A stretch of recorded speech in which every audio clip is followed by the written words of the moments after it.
This is Frontline on Air. Major stories on the go. Agnipath, playing with fire. The general election is over, and with it, the opposition's jibes over the Agnipath scheme, but concerns about its socio-political implications persist. Ashutosh Sharma. Voice by Rakesh Sharma, Timber Media. On July 17, the Haryana government announced that it would provide a 10% quota for Agniveers in the recruitment of constables, mining and forest guards, jail wardens, and special police officers. Chief Minister Nayab Singh Saini's announcement of the horizontal reservation scheme was clearly meant to counter any negative fallout from the unpopular scheme in the upcoming assembly election. In recent times, several states, including Odisha, Uttarakhand, Uttar Pradesh, Chhattisgarh, Madhya Pradesh, Gujarat and Rajasthan have announced that Agniveers would be granted reservation in the state's uniformed services after serving in the armed forces. Following an uproar in Parliament in July, Minister of State for Home Affairs Nityanand Rai announced that the government had decided to implement a 10% horizontal reservation for ex-Agniveers in the recruitment for the post of constable, general duty or rifleman in the Central Armed Police Forces and the Assam Rifles. He added, quote, relaxation in upper age limit and exemption from the physical efficiency test will also be given, unquote.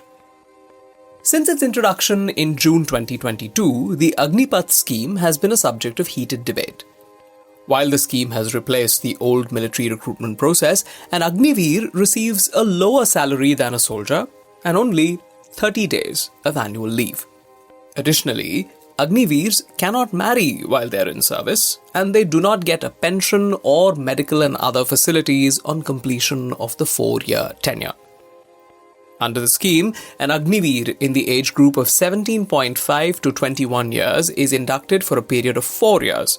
Only 25% of the recruits will be re-enlisted to begin a new term as soldiers after they complete their service duration, while the remaining 75% are demobilized.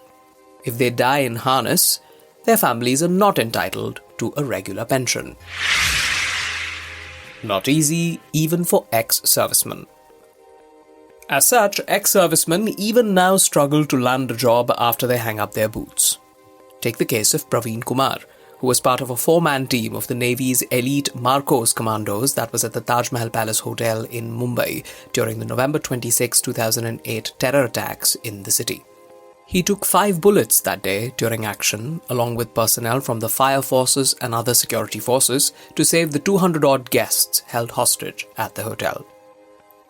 After retiring at 33, he's now 39, and following a long and unsuccessful job search, Kumar pursued higher education, earned a law degree, and now practices at Delhi's Karkarduma District Court.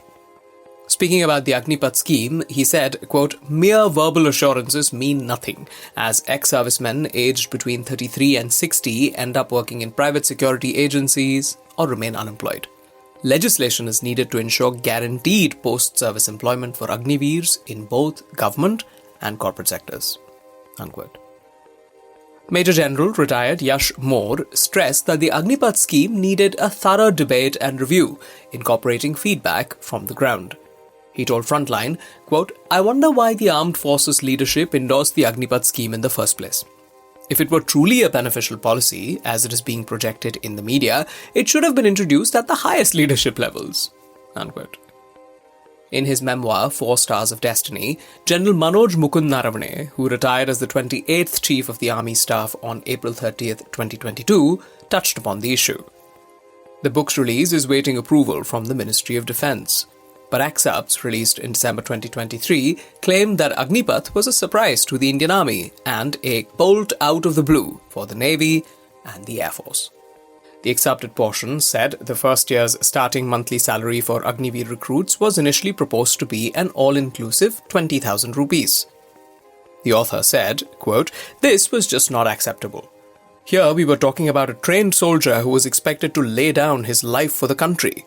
Surely a soldier cannot be compared with a daily wage labourer. Based on our very strong recommendations, this was later raised to 30,000 rupees per month, unquote.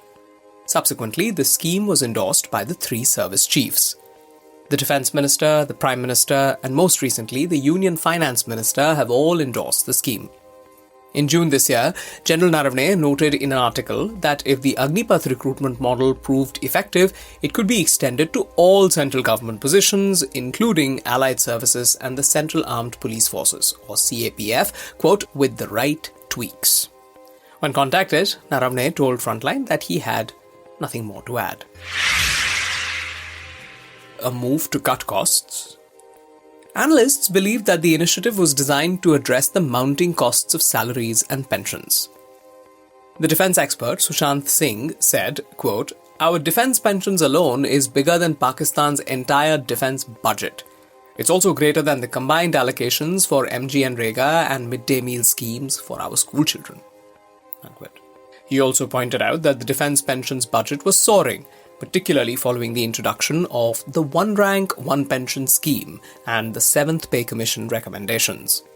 Singh says the Narendra Modi government was reluctant to admit its financial difficulties in sustaining the armed forces. He said, quote, "It's a highly nationalistic government that rides piggyback on the armed forces." There is no doubt that the Indian armed forces need reform. Agnipath is, however, not that reform. No amount of government spin can hide the fact that a weakened military, courtesy Agnipath, leaves India more vulnerable and exposed. Unquote.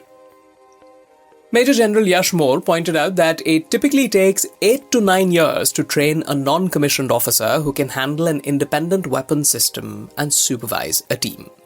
He said, quote, "The Agnipath scheme appears to only prepare soldiers for basic tasks such as guard duty and weapon maintenance." Unquote. Major General Moore fears that the scheme may undermine loyalty, cohesion, and camaraderie and foster competition over cooperation in the forces. He said, quote, "The Agnipath scheme should have been tested in police or paramilitary forces or implemented on a pilot basis. If not entirely discarded, it could be introduced alongside regular recruitment with a retention ratio of 75% instead of 25%. Unquote. Stressing that India could not afford to replicate the tour of duty recruitment models used by Israel, Singapore, or South Korea, he said, quote, "Unlike these countries, we share a 7,000-kilometer border with adversaries like China and Pakistan. A soldier who serves only 4 years and lacks social and economic security may be less motivated to risk his life, potentially affecting his performance at the line of control and line of actual control." Unquote. Before Agnipath, over 60,000 recruits were inducted into the army every year. The COVID-induced 3-year recruitment freeze meant that 1.80 lakh vacancies remain unfilled.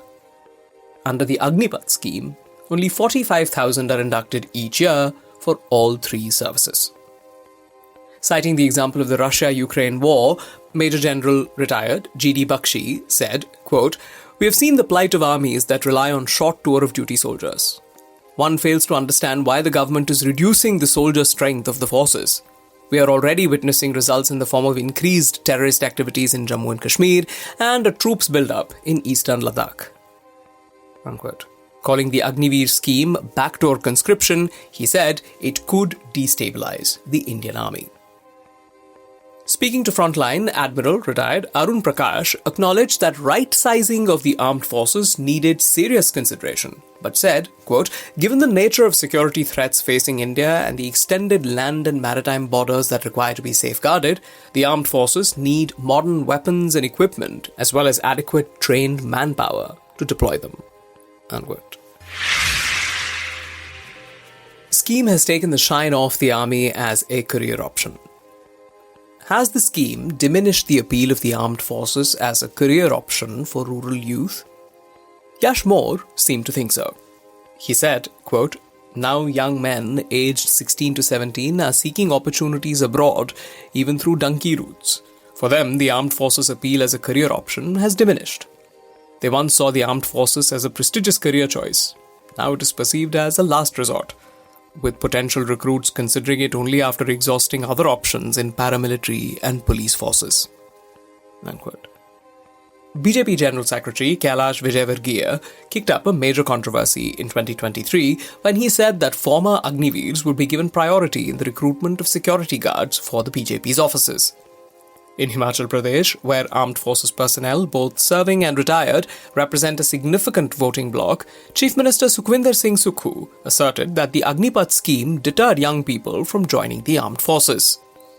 Brigadier, retired, Madanshil Sharma, chairman of the Himachal Pradesh Ex-Servicemen Corporation, who inaugurated the Adani Group's Agniveer Training Centre at Barmana last year, declined to comment when contacted. Notably, when the scheme was launched, even some ruling party leaders such as Captain retired Amrinder Singh, former Chief Minister of Punjab, expressed reservations. After the opposition turned the heat on the government on the scheme during the 2024 general election, National Democratic Alliance (NDA) partners, the Janata Dal United and the Lok Janshakti Party Ram Vilas also articulated their concerns. Initially heralded as a game changer for the armed forces, Agnipath has recently been marred by troubling headlines. Since the first batch of Agniveers joined the army in August 2023, reports say that at least 20 Agniveers have died, with a significant number of these deaths attributed to suicide. Retired Colonel Rohit Chaudhary, Chairman, Ex-Servicemen Department, All India Congress Committee (AICC), raised questions on the circumstances under which the suicides happened. He asked, quote, "Was their training adequate? Did they have the mental resilience to cope with the pressure? Immediately after basic training for 6 months, were they thrust into operational conditions? After a 26-year career, I saw only one suicide when I left the army at 47. Suicides are rare among trained soldiers." Unquote. Demobilized Agniveers may threaten rule of law. Some Agniveers have been caught for alleged criminal activities. On August 13th, an Agniveer from the army was arrested along with 6 accomplices for a daring heist in Bhopal. The group allegedly seized jewelry and cash worth over 50 lakh rupees from a shop after holding an employee at gunpoint. It emerged during interrogations that they had plans to target a bank in Rewa next. In July, the Mohali police arrested 3 individuals, including an Agniveer who had quit the army, for involvement in a vehicle snatching incident. Concerns are being raised that demobilized Agniveers, who have basic training in weapons handling, can pose a threat to the rule of law.